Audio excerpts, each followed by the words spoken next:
Hi everyone. So let us continue with the session. We were discussing about the problems that India is facing and their solutions. So yesterday or in the previous session we have studied about the problems like unemployment and corruption. Both of them being a massive problem for India, and we have also listed some of the solutions that we can take. Okay, now moving on to the next set of problems is discrimination.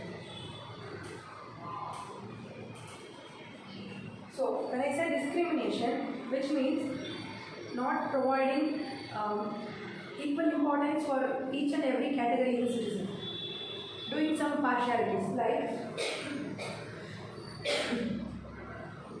the discrimination based on gender, that is male and female are not equally treated. Then discrimination based on caste, that is upper caste, lower caste, scheduled caste, like that. People differentiate the different caste people, and certain benefits or provisions are not equally distributed in this country. So that is discrimination. And there is discrimination of region. Okay, region is a person belonging to a particular place may not like the person who comes from a different place.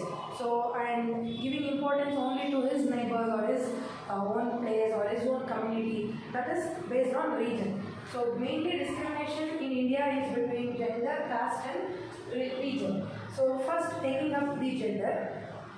So, the people first initially during the independence or before independence, women had no importance, almost no importance.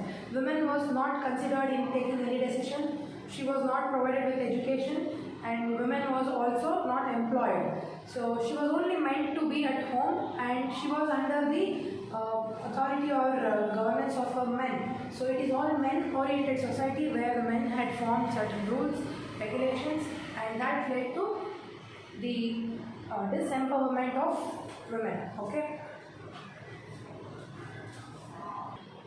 So hence, women is ill-treated.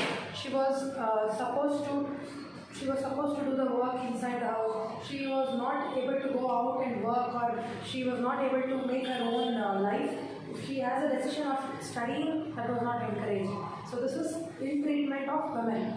But nowadays, it has been rectified and corrected. So the government of India, as well as our constitution, has provided right to equality and right against exploitation. Based on this fundamental right, we can ensure that women has got safety. Women is also employed in various sectors. For example, in the local election, the government of India has provided 1/3 of the reservation that I had told you previously. Okay, so if there are 300 elected members, then 1/3 of it, that is 100 members, will be of women.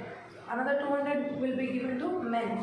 And Karnataka government has provided up to 50% reservation in the local body elections, as well as any kind of employment work, or women is involved in decision making, many more.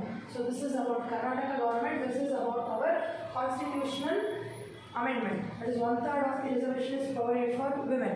So this is how they started encouraging the women, and they stopped this gender discrimination. But even then it is still going on. It is why? Because our culture and our tradition has made men to suppress women.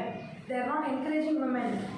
Earlier, based on the caste rituals or some of the traditions, women was put into a corner. She was not at all encouraged. That still continues in some of the families. But most of it in India, now it has been rectified, and women is supported to do many more works. Okay. So, the Section 3 of Indian Constitution says that every citizen should have the right to equality and freedom. What does that mean? Irrespective of a girl or a boy, rich or poor, upper caste or lower caste, each and everyone has to be treated equally, and everyone has their own freedom to express their thought, to follow any religion. That is why we are called as sovereign and secular country. Okay, so this section is specially addressed to overcome discrimination. Then, so this discrimination cannot be solved legally. We cannot put a case in a court, or yes, we can put a case, but there are no proper proofs, and the case will not go strong, or we cannot deal it legally. It has to come in the people's mind that we have to respect everyone equally. We have to treat women equally, rich or poor, everyone should be treated as an Indian. So that has to come in the people's mind. Then comes the caste inequality. So if you see, since from the olden days, the lower caste people were suppressed by the upper caste people, such as some of the Brahmins, priests, etc. They were not allowing any of this lower caste people to even come and draw the water from the well, which is a common well in a village. So that was the caste discrimination held in the earlier days. Even now, but now, according to Constitution, there are some reservation provided to different castes. For example, for SC and ST, there is up to 20 to 25% reservation in education sector, in government jobs. Even when they are traveling in public transports, their tickets will have discounts, and they will have a certain discount in the health sector, many more. So, why the government has done all these things? To provide equality, not to discriminate anyone. Then comes region. So regional discrimination is some places are well advanced, some places are not. For example, in India, Kerala is considered as highest literacy oriented state. That is, more and more people are educated there. So they know to write and read. That is called literacy in Indian system. But most of the villages, if you go to the northeastern part or some parts of Bihar or somewhere, even now people are not getting educated. If they are not educated, then they will not get good employment. If they are not employed, then the city or the place will not progress. So that is why there is a regional imbalance. Imbalance is what? Some of the states are upper in hand, some of the places are lower in terms of education, job, and the overall GDP. For example, as I told, Kerala is good in education. If you compare Bihar or any northeastern state like a Mizoram, then Nagaland, etc., they are low in the education. Similarly, if you check where the IT companies are more in number, throughout India, only Bangalore, Hyderabad, Chennai are good in the IT sector. That is why most of the North Indians travel to South India to get IT related jobs, that is information technology, software jobs. Whereas the North Indians, mostly they don't have good equipments or good companies or industries for setting up an IT company. Okay, so this is where regional imbalance is there. Imbalance is the resources, the opportunities are not equally distributed. So this again creates discrimination. People start blaming the other state. Mutually there will be conflicts. So to avoid this, government is taking measure by conducting certain surveys. So from Karnataka in the year 2001, there was a committee organized. In the year 2001 in Karnataka, there was a committee. Committee is a group of people who does a kind of research. So what research they did? The head of the committee was Mr. Nanju Dappa. So what survey they did is they went into each and every corners of Karnataka. They understood what are all the regional imbalances. Which district is good in producing milk, which district is less in producing the milk, or which district is getting a good distinction or passing percentage every year, and which district is lagging behind. So like that, they took each and every category and they analyzed. So according to that report, government understood there are some regions where there is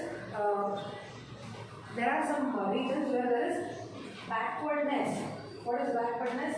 For example, if we travel to Uttar Karnataka or any other parts, even now there are no toilets that are constructed. Though Narendra Modi government has provided Swachh Bharat Abhiyan and provided a lot of funds, only few of the villages have adopted building their own toilets. But some of the places are even now not having proper sanitary facility. They don't have proper road facility. So all these were analyzed and a report was submitted. Based upon this report, the government took initiative to help these backward places to balance the city. Okay, so this was the solution, and they adopted Article 371J. Because I told you in the beginning, section 3 of the constitution says right to equality and freedom. So similarly, constitution has different articles, that is different chapters. So 351 chapter up to A till J, that is in your textbook you will have exercise 1.1, 1.2 like that, right? So similarly in the constitution we have 351 article. It starts from alphabet A and it continues. So from alphabet A to J, it only addresses how to solve the problem of discrimination. Because we Indians follow constitution, right? According to that we have to perform. So this tells how to overcome discrimination, how to treat people equally. So Karnataka government has adopted 371J. Okay, so Karnataka government has adopted 371J article which states that the backward communities has to be supported. So this is all about discrimination. Now we will move on to the next important problem that India is facing is communalism.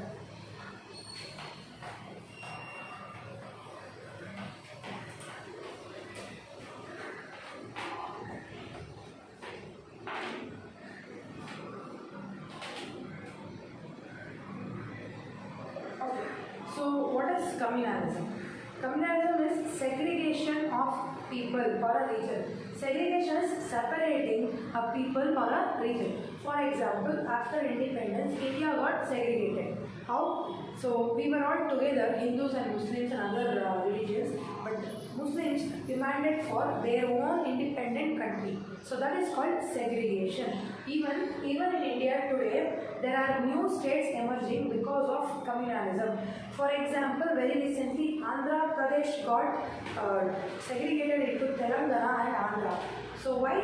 Because people of Telangana had their own common interest and they had a few problems. Similarly, the Andhra. So they didn't want to grow together, they didn't want to continue together as a state. So they got separated and now we have independent states. So communalism is segregation of a particular place in the name of religion, especially in the name of religion.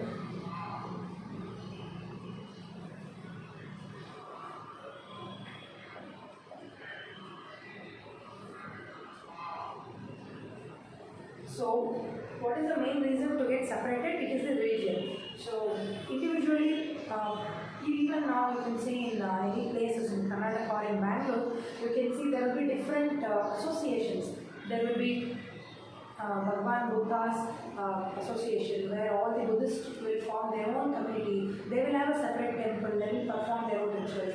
Similarly, inside the Hindus again we have different castes. There will be like for example, there will be Akhila Bharata Vakadeva Sangha. Like that there will be different caste systems.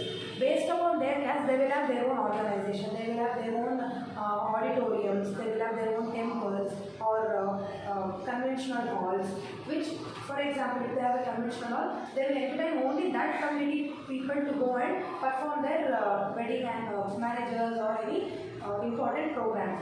So that is not bad, but it should be to an extent. If it leads to another extent and if that creates conflict between two different groups, then that is called communalism. So why this communalism is created? It is because of opposite self-interest.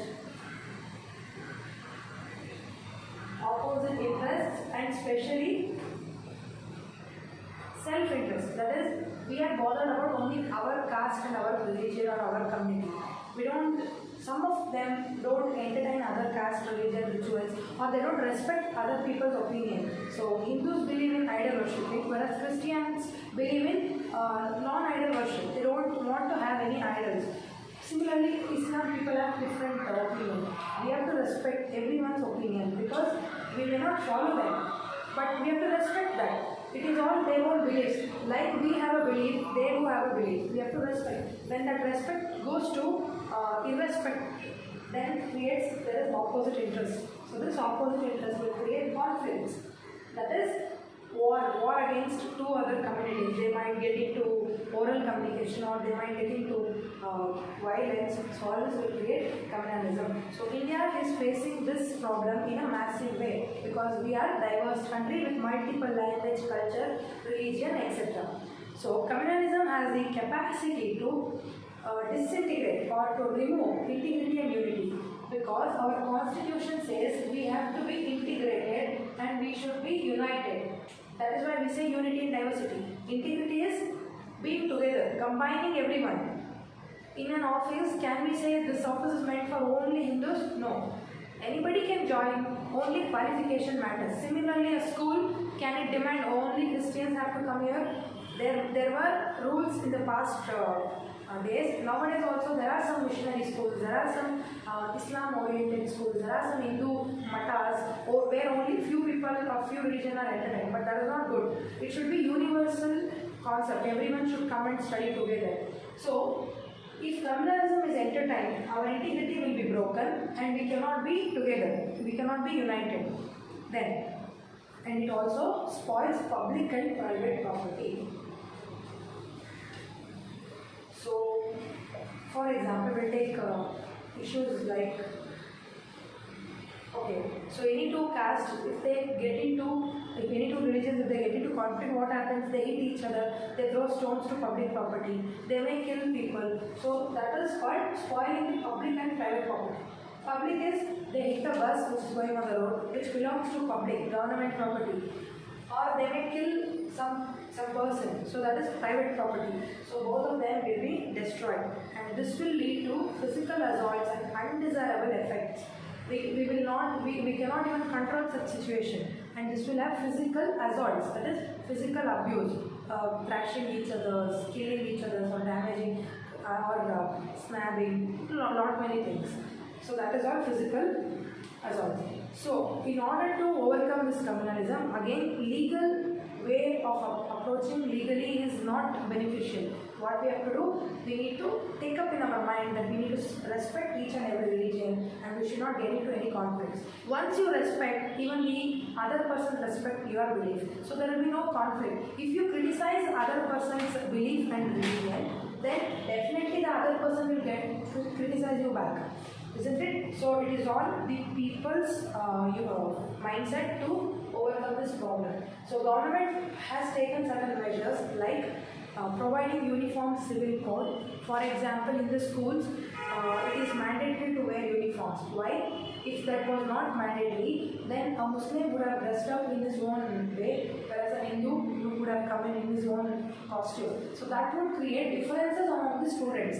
Because students are young minds, they don't have anything accumulated, they are growing freshly. So we need to put good things in their mind. That is why if there is uniform, then everyone looks alike. So that is being introduced, and then there is equality demanded according to the constitution, and there are some courts who conduct counseling to convince the community heads. For example, if there is two community people fighting, then the people of those community or the head of that community will be called and they will be counseled. Counseled is talking to them, solving the problem orally, rather than putting them into the jail or punishing. Okay, so there are many precautions taken, and it is always requested by the government to foster faith in everybody. What do you mean by fostering faith? To build faith in your system. Believe in your culture, believe in your God, believe in your religion, but do not trouble any others. Okay, so all this will ensure the cultural unity in India rather than cultural diversity. Okay, then.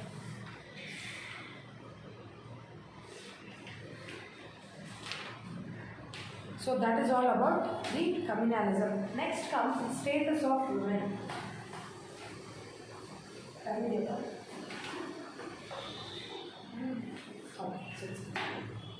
So the next problem is status of women, which we have already discussed. Part of it is discussed in discrimination, that women were not encouraged, or women were dominated, suppressed in the earlier days.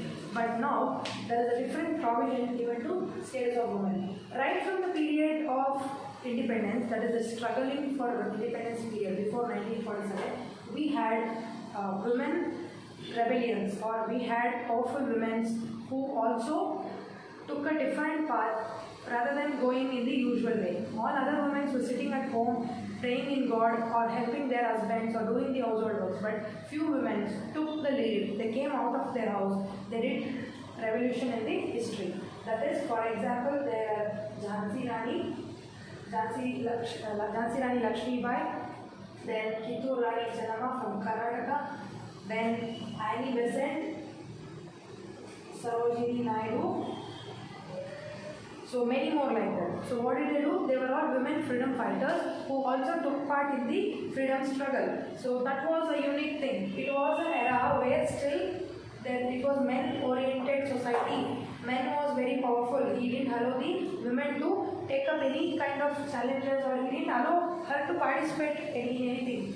But during that time, Jhansi Rani, Kittur Rani Channamma, Annie Besant, Sarojini Naidu, many more people contributed. They led a path to other women to come and involve in society or to progress in the growth. Then after that, since from the independence, we are seeing women is getting empowered. So now if you see any field, women are present. You can take any challenging task like piloting. Women are there. There are women pilots. Not remembering the exact airlines, maybe Malaysian Airlines. It is a airline company which has completely women pilots and women air hostess, and it is all led by the women. So that is the power of women nowadays. Then they have got into the astronautic field, that is Kalpana Chawla, Sunita Williams, so many more people. They have explored themselves and they have entered exploring the space and they are also involving in certain inventions. So women have gone to medical industry, teaching field, many more like that, challenging, and they have also entered politics. So women are ruling the country. So for example, so many of the countries where, like such as Germany and where a few years back even India was ruled by women, right? So we had Pratibha Patil ma'am as our first president. So similarly, there are many countries where still women are ruling. So which is not only ruling, they are ruling better than men. They are giving a good governance. So it is all that we have to remember. They have got into many sectors. So if we want to remember a few women who took the first step, like for example, who was the first person to climb the Mount Everest, like that, there are few women in India who have taken the first step. For example, our first president of India, women president of India was Pratibha Patil ma'am, right? So like that, we have our first women prime minister as Indira Gandhi. So we had our first UNO's representative from India, that is the President of UN General Assembly, Vijay Lakshmi Pandit. Then, so we being a provincial country, that is we have many states, each state will have chief ministers. So first Indian chief minister was Ms. Sucheta Kripalani. Okay, there are many more like that. You can explore. We had Kalpana Chawla, the first Indian woman who went on space. There are many more, right? There was so many people who have entered into the sports field, who have got numerous gold medals, or Mary Kom, who first got a medal in Olympics boxing as an Indian. So there are many more. We can list out many more. But according to textbook, we have few names here, so you can explore many more and understand. And then, so the government of India and as well as the government of Karnataka has taken many programs to help women. That is, first thing, to eradicate the social evils such as child marriage and dowry system are eradicated by certain programs. So we have a program called Women and Child Development Program.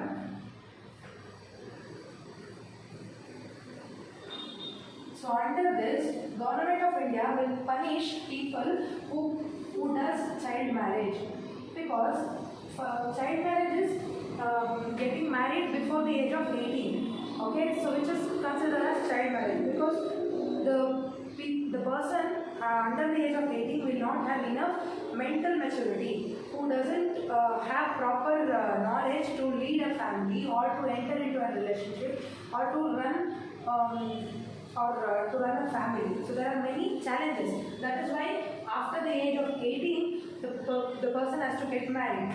So to help the women, otherwise earlier what happens in the earlier days, women was getting married before the age of 18. So that was called child marriage. Because she was not knowledgeable, she was suppressed. Suppressed is she was not taken into consideration, she was tortured, so many more. So avoid all these things, the government has abolished child marriage. Then dowry system. So India has a worse system called dowry system where the girl or the woman has to pay certain amount or a property or certain amount of gold or any other luxurious items like car or anything. It can be any monetary or non-monetary benefits should be given to the men during the time of marriage. So is this an agreement or a business? It is a good relationship or a forming of a family. That is dowry. It is called as dowry, which is now abolished. Why? Because after taking dowry, or if the girl's family has not provided dowry, the girl was tortured by the man's family. So to avoid this, now the government has brought the Dowry System Act, where taking dowry is punishable and torturing women in terms of dowry is offensive. Okay, so that is what government has brought it. So there are many more programs like that, and Government of India has given a special provision called self-help group. Self-help group is, especially Karnataka, has introduced a concept called Stree Shakti. Stree is women in Kannada, Shakti is power or energy, right? So according to this concept, especially for rural backgrounds or women who are not much educated or not earning much, for those women, government will provide support. Support is what? Giving them microfinance. Microfinance is helping them in thousands, like providing 5,000, 10,000 like that, and helping them to get trained on the basis of tailoring, or they can practice beautician course, or they can practice cooking, anything. So for that, government will provide help, and in turn, after learning all those skills, the women can earn and repay the amount to the Stree Shakti group, so that they will go and help some other woman who is in need of it. So that is called Stree Shakti, which is called under the Government of India as self-help group. There are many more. If you go to another state, there will be different names. But according to central government, it is self-help group. In Karnataka, it is Stree Shakti. So there are many more like that. Okay. So that is all about women, status of women. Next comes, there are another two problems. One is the biggest and deadliest problem, terrorism, and then we will end up the chapter by corporate strategies. Okay. The next major problem is terrorism. So terrorism can also be called as extremism, which means extreme. Extreme is what? The peak. You support anybody to the peak, or you kill anybody to the peak, or you torture anybody to the peak. It's called extremism. You do it in a massive way. It is not a minor destruction, but it is a massive destruction. It is called terrorism. Then, how do they do that? There are a group of people who are well educated. The uneducated cannot do terrorism. Maybe there are uneducated under the theme of terrorism, but the main leader will be highly educated. He knows all the strategies, how they monitor using their intellectual forces or the group of people. You should watch certain movies which are based on terrorism. Then you will understand how they cheat the government, how they cheat the soldiers, and how they perform their actions. Okay, and they use technology, many more things. So it's a group of people who take the revenge or who torture a community or a government using certain fearful facts. Now, such as they put pressure on the government. Now, for example, they put pressure by telling that I'll place a bomb in a city XYZ, on the date 27. So if you don't give us the demand, then it will be blasted. For example, their demand will be giving some 20,000 crores, which is a very big, massive amount. So such demands will be put in front of the government, where their destruction will also be in a massive way. If they don't provide 20,000 crores, then the biggest city in that country will be blasted. So which is again loss to the country. So this is called fearful threats. So they put fearful threats. Why do they put it? Because certain countries are exploiting the other countries using the concept called terrorism. So it is for India, such tortures are more, because right from our independence we have lost Gandhiji, which was a terrorist attack. We have lost Mr. Sanjay Gandhi, which was again the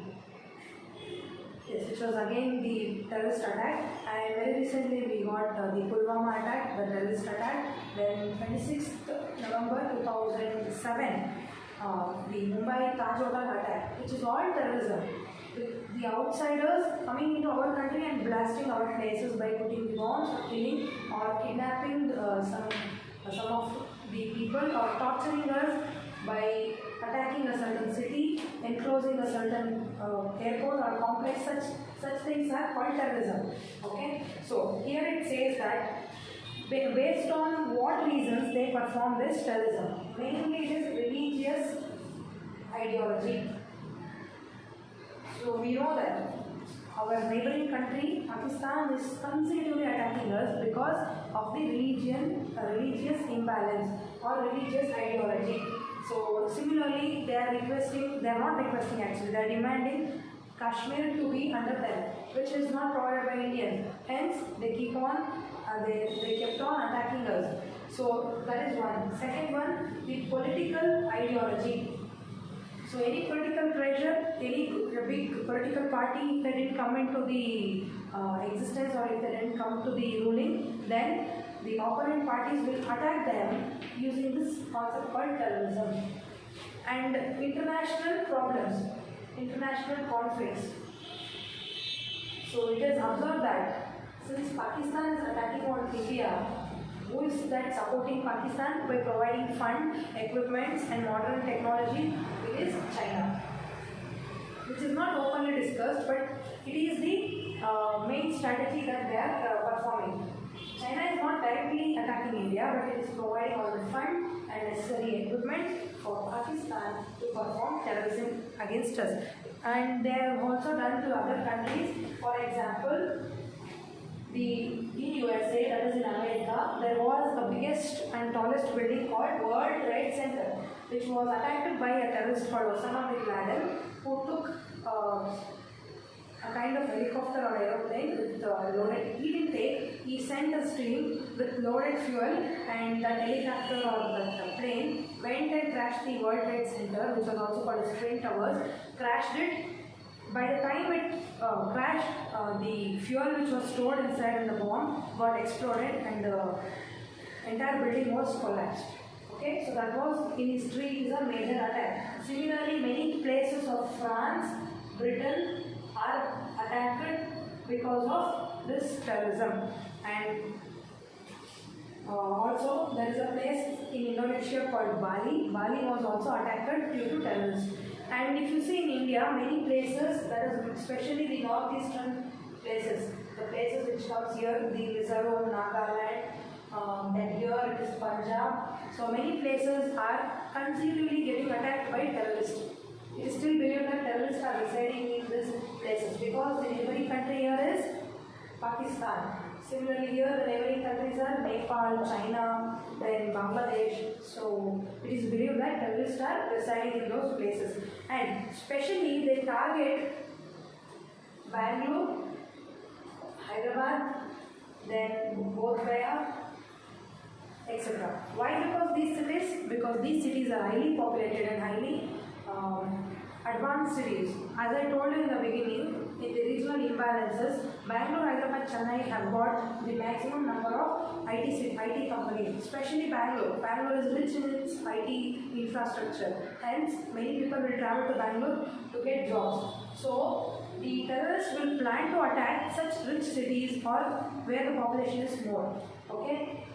So that is their target. And which all places they try to target? They will target airports, railway stations, parliament, then rich and good infrastructured cities, etc. Why? Because all these airports, railway stations will consist too much of population, one thing, and secondly, there will be many public property involved because the airport is not built in less amount or in less space. It is a huge investment. Crores together of money is invested for airports, and there will be so many planes, so many people traveling from different countries, cities, and so many people working there. So all these will be destroyed because it is of terrorism.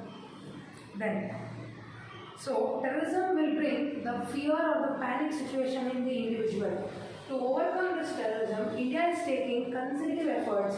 That is, for example, it is getting all the good equipments for the Navy, Army, and it is training its soldiers to protect from all the kinds. That is, the naval, the air force, and the land.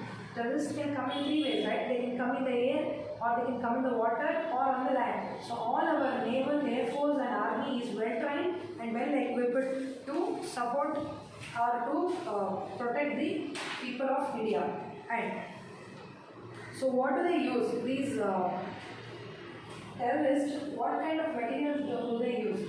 Firstly, they use explosives. Explosives are bombs. They use guns. They use technology. They use gadgets.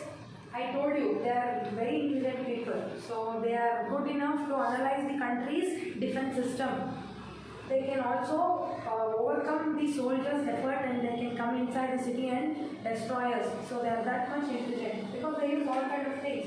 They use technology, they understand government strategy because within the government there will be people who belong to the terrorists who will support them indirectly by providing all the information. So that is why recently the government of India announced that do not use Zoom app for any government related discussions or conferences because even the Zoom app is taking up the data itself. It seems they are taking up the data. So any government related conferences are to be taken by a customized app or any other government related app. But for us education, anyhow we are sharing the information, let them steal, they will also be educated. Okay? So I have told you where they get target and other things. And some of the other activities what terrorists does is, other than blasting the cities or destroying the public property, they also kidnap innocent people or any important or VIPs. For example, kidnapping the president, kidnapping the Prime Minister and demanding for huge amount. So such kind of things will also happen. Kidnapping, then suicide bombing.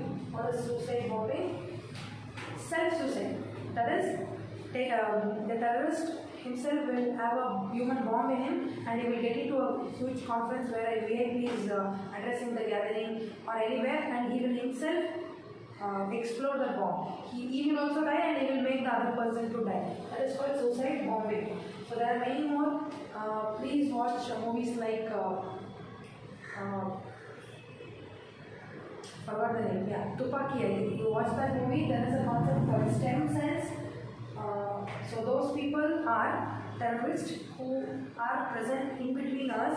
How a head of the terrorist person will lead each and every people and which information will not be leaked by the government. Even if one of the person is caught hold, he cannot tell any truth because he himself don't know who is guiding him. So it's a very good concept. So you have to watch good movies, you have to watch Uri movie where it is also based on protecting the nation. So many more like that. It gives us the actual picture of how terrorism is done. Okay? So that is all about terrorism. At the end, we have corporate strategies.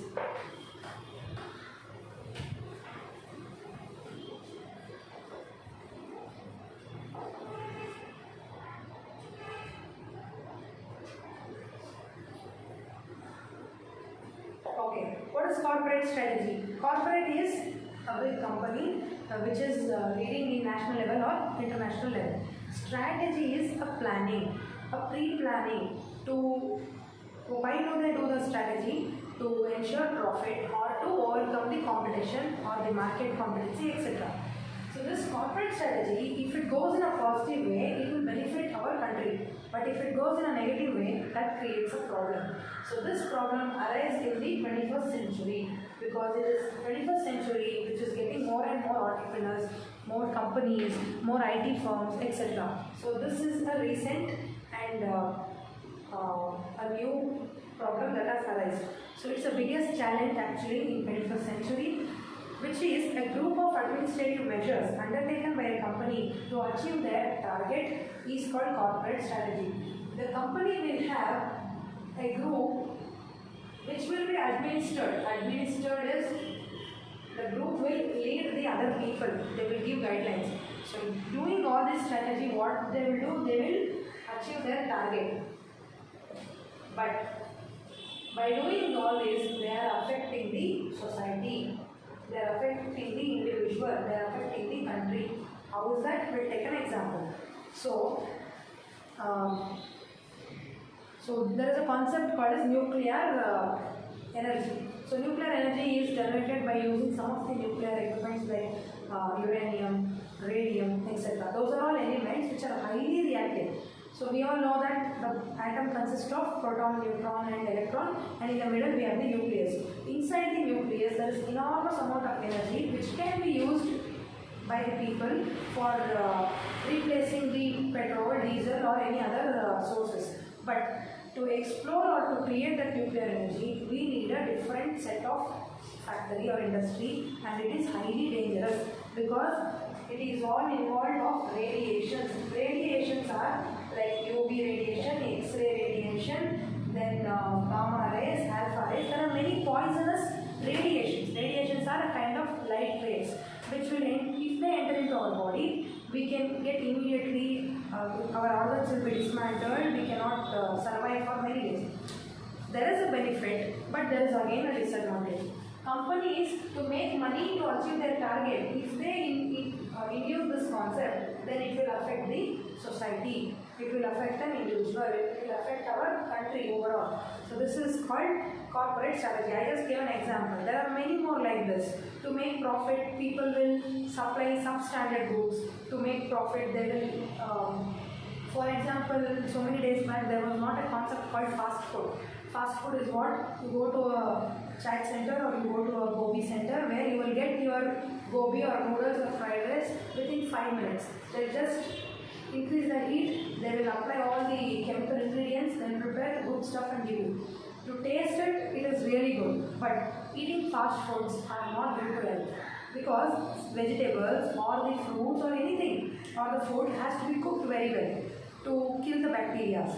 Of course, vegetables and fruits, even if you don't cook them and if you consume directly, it is good because your digestive system will give you good energy. But certain chemicals should not be consumed. So why I am telling this, fast food is a chain which is started throughout in the country.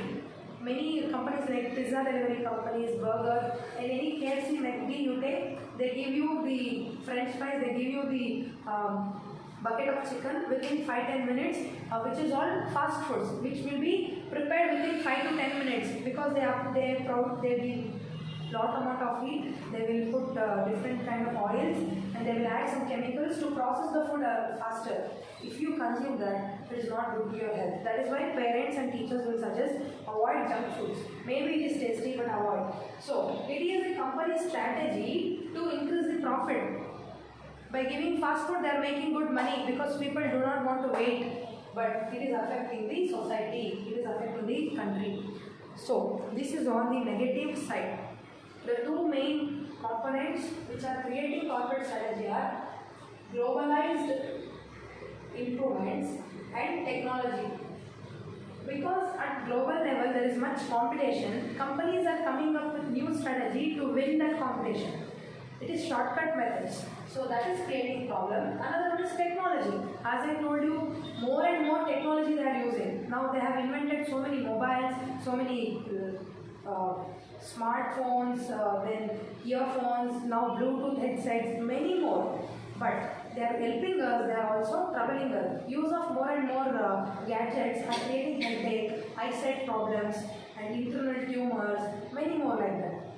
Even a small child, while eating its food, it needs a gadget. It has to see a video or a cartoon, or it has to play a game. Games like PUBG, etc. are spoiling the kids. They are getting attacked, panic to that. So, technology is doing good, it is also doing bad. That is called corporate strategy. So, what is good that we can see out? That is, companies are helping to overcome poverty in the country. Companies are taking initiative to help the backward communities, and they does corporate social responsibility. That is, companies are helping in overcoming poverty. What is it? I told you an example in the previous session, I think. The Infosys member of one of the director, Madam Sudha Murthy, is conducting an NGO group. That is, she is helping most of the cities in Karnataka. Even for this COVID-19 pandemic, she has donated about 150 crore of amount to both Karnataka and Indian government to help the people of India. So that is, they help to overcome the poverty. Then they help for backward communities. The same example, now we'll take a different Tata groups. They have adopted many villages in the country, and they are providing good education. They are providing adult education by giving all the good equipments. That is, good desk, CCTVs, digital boards, computer labs, etc. So all these are provided freely to overcome the backwardness. Then corporate social responsibility. Each and every company has to perform CSR. CSR is corporate as a company. Social responsibility is you have to help the society. That is why if you notice on the roads or in the highways, in the middle of the highway lane, there will be different hoardings, or maintenance of garden will be written as maintained by Apollo Hospitals, maintained by Wipro, maintained by Infosys. Like that there will be listed. That is all their responsibility. Many companies will conduct marathons. So by marathon they will create health awareness. Many companies will donate money to villagers, to cancer patients, to government, many more like that. So all these donations helping is under CSR. This is good strategy. These are all bad, not good strategies which will affect the society. That ends the chapter, the problems of India and their solution.